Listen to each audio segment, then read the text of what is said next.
नमस्कार दोस्तों, जैसा कि आप लोगों को पता होगा, बीएड अभ्यर्थियों के लिए बिहार सरकार सुप्रीम कोर्ट का दरवाजा एक बार फिर खटखटाई है। और इसलिए खटखटाई है कि महोदय साफ कर दीजिए कि क्या बीएड वाले को 1 to 5 में रखना है या एलिमिनेट करना है। चूंकि पिछले फैसले से ये चीज साफ हो नहीं पा रही है, तो एक बार सुप्रीम कोर्ट का दरवाजा खटखटाया गया है कि चीजों को क्लियर कर दिया जाना चाहिए। अब 9 तारीख को इसी मुद्दे पर फैसला होना है और उसमें तय हो जाएगा कि क्या बीएड वालों का रिजल्ट 1 to 5 में रहेगा या नहीं रहेगा। और इसी मुद्दे पर हम बात करने के लिए दरोगा गुरु रहमान सर के साथ है। सबसे पहले सर स्वागत है आपका। बहुत बहुत धन्यवाद, बहुत बहुत धन्यवाद। सर परीक्षा भी हो गया, आंसर की भी जारी कर दिया गया, यहां तक कि ओएमआर भी आ गया सर। जो भी छात्र परीक्षा दिए थे उनका ओएमआर भी रिलीज कर दिया गया है।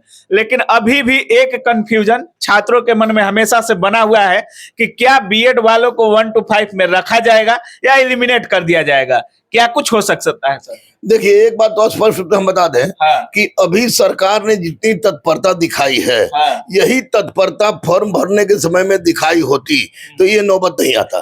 क्योंकि उस समय अगर सरकार ने लिख दिया होता कि बीएड वाले अभ्यर्थी को कोर्ट के आदेश के आधार पर निकाला भी जा सकता है या रखा जा सकता है, टोटल डिपेंड करता है तो कोर्ट के आदेश। लेकिन अब सरकार ने तत्परता दिखाई है और तत्परता दिखाकर सुप्रीम कोर्ट के पास गई है। सुप्रीम कोर्ट अपने फैसले पर पुनर्विचार करती रही है और हो सकता है कि इसमें पुनर्विचार करे, लेकिन इतना तय है कि ये टोटली रूप से सुप्रीम कोर्ट के ऊपर डिपेंड करता है कि इस फैसले पर वह पुनर्विचार करती है कि नहीं करती है। अच्छा सर, जिस तरह से सुप्रीम कोर्ट का 166 पेज का जजमेंट था सर, और 1 महीने पहले का ही जजमेंट था सर, और उसमें एक मेन बात ये था जजमेंट में कि उसमें बिहार को भी पिटिशनर बनाया गया है सर। उसमें हालांकि बिहार सरकार इस बात को माने या न माने, लेकिन उसमें साफ लिखा गया है सर। तो क्या एक ही फैसला पे पुनर्विचार वो भी 1 महीने के ही अंतराल में कर सकती है? देखिए, सुप्रीम कोर्ट अभिलेख न्यायालय है, अपने फैसले पर पुनर्विचार करते आई है। हाँ। लेकिन अब इस मामले में करेगी कि नहीं करेगी, यह टोटली डिपेंड करता है सुप्रीम कोर्ट के सोच पर, निर्णय पर, और सरकार के द्वारा उठाए गए अपने जवाब किस ढंग से सरकार दे रही है, तो इस पर डिपेंड करता है। लेकिन मुझे जहां तक लगता है कि 1 to 5 में डीएलएड वाले जो छात्र हैं उनके साथ तो कोई दिक्कत नहीं होने जा रही है। लेकिन अगर सुप्रीम कोर्ट पुनर्विचार करती है तो बीएड वालों के साथ इंसाफ हो जाएगा। लेकिन अब जो होगा, क्या नहीं होगा। एक चीज का और असमंजस है सर, जैसे बिहार बीएड में फॉर्म अप्लाई हो गया था, परीक्षा होने को था, तब तक फैसला आ गया सर। तो क्या जो भी फैसला आएगा, क्या नोटिफिकेशन रिलीज होने से लागू होगा या बीच से भी अगर सुप्रीम कोर्ट का आदेश आता है तो उसी बीच से लागू हो जाएगा? ये भी चीज कंफ्यूजन रहता है किसी भी बहाली में। कोई भी प्रक्रिया चालू है और कोई भी फैसला आ जाता है तो फैसला कब से लागू होगा, इसका भी डाउट लगता है 9 तारीख को क्लियर हो जाएगा। एकमात्र यही उपाय है कि सरकार अपने पक्ष को कितनी मजबूती के साथ रखती है कि माई बाप, हमने जो वैकेंसी निकाली थी उस समय माननीय सुप्रीम कोर्ट का आदेश नहीं आया था, इसलिए बच्चों के हित को देखते हुए सुप्रीम कोर्ट अपना विचार करे। ये सब सरकार कितनी मजबूती के साथ अपने पक्ष को रख पाती है, इसी पर डिपेंड करता है। अदरवाइज सुप्रीम कोर्ट के फैसले का हम लोग इंतजार करें और ये नहीं सोच लें कि सुप्रीम कोर्ट पुनर्विचार करेगी ही, कर भी सकती है, नहीं भी कर सकती है। लेकिन टोटली गेम बिहार सरकार पर है कि बिहार सरकार कितनी मजबूती के साथ यह रखती है कि सुप्रीम कोर्ट का फैसला उसके नोटिफिकेशन के बाद आया है, इसलिए नोटिफिकेशन के पहले वाले पर यह माननीय सुप्रीम कोर्ट लागू न करे तो अच्छा होगा। अच्छा सर, अगर सुप्रीम कोर्ट का फैसला आ जाता है और बीएड वालों को अगर एलिमिनेट भी कर दिया जाता है तो काफी ऐसे छात्र हैं सर जिनका मानना है, वो कह रहे हैं कि जो भी परीक्षा में बैठ गया है लगभग सबका रिजल्ट हो जाएगा 1 to 5 में। हाँ। 1 to 5 में जिसका 60 से कम होगा, हाँ, उसका नहीं होने जा रहा है, नहीं होगा। अगर बीएड वाले हट जाए जा रहे हैं तो भी 60 से 65 मैंने कटअप बताया था, वो 60 से 65 कटअप रहेगा, ये तय है। क्योंकि डीएलएड वाले बच्चे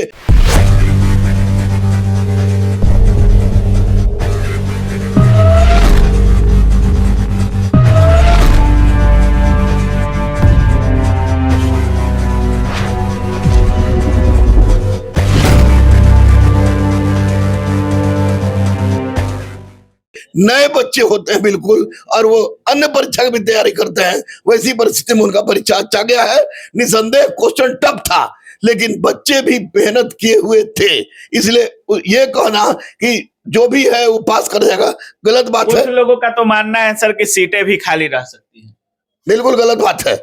आप रिजल्ट बुनियाद है, बेबुनियाद है। जब रिजल्ट निकलेगा तब आप देखिएगा कि कट ऑफ कितना गया और सीट कितना खाली रह गया। एक सीट भी खाली नहीं रहेगा, बहुत सारे बच्चे बाहर होंगे, और 60 से 65 के अंदर जिनका है वे अपने आप को मास्टर समझे।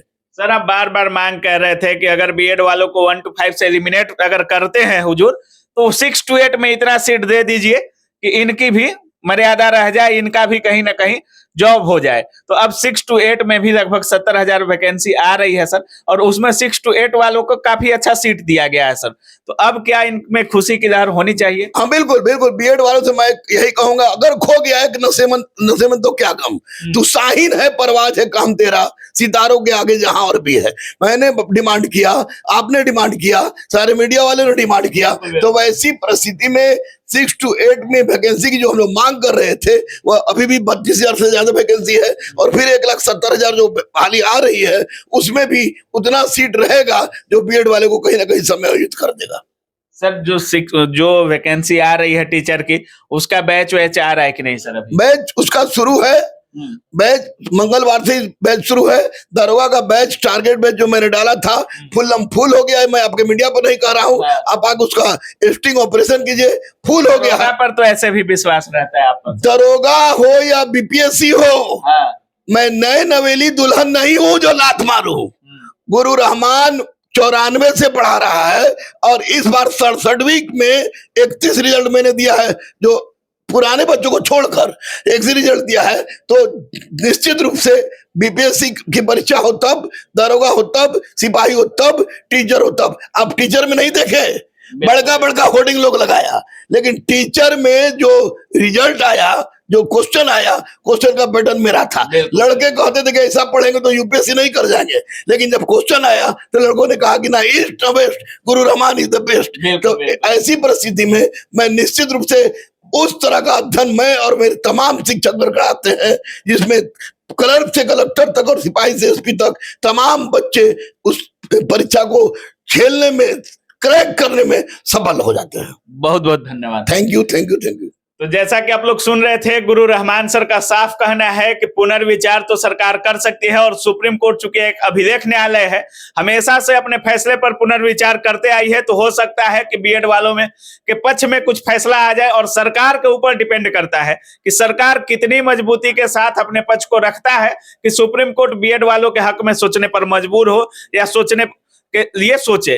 तो बाकी अब क्या कुछ सोच रहे हैं, बाकी सर का कहना है, जिस तरह से सर का कहना है कि अब छोटे मोटे चीजों से और ऑब्जेक्टिव चीजों से काम चलने वाला नहीं है। सर का आरोप है कि इन पर एक आरोप लगता है छात्रों का कि काफी गहन पढ़ाते हैं, उतना हमको पढ़ने की जरूरत नहीं है। लेकिन बीपीएससी ने दिखा दिया कि अब पढ़ना है तो गहन पढ़ना है, किताबों को खींचना है। तो बाकी अब क्या कुछ सोच रहे हैं इस पूरे वीडियो के बारे में, गुरु रहमान सर से आप कितना सहमत है, अपनी राय कमेंट सेक्शन में जरूर रखिएगा। आप देख रहे थे काबिल न्यूज। जय हिंद।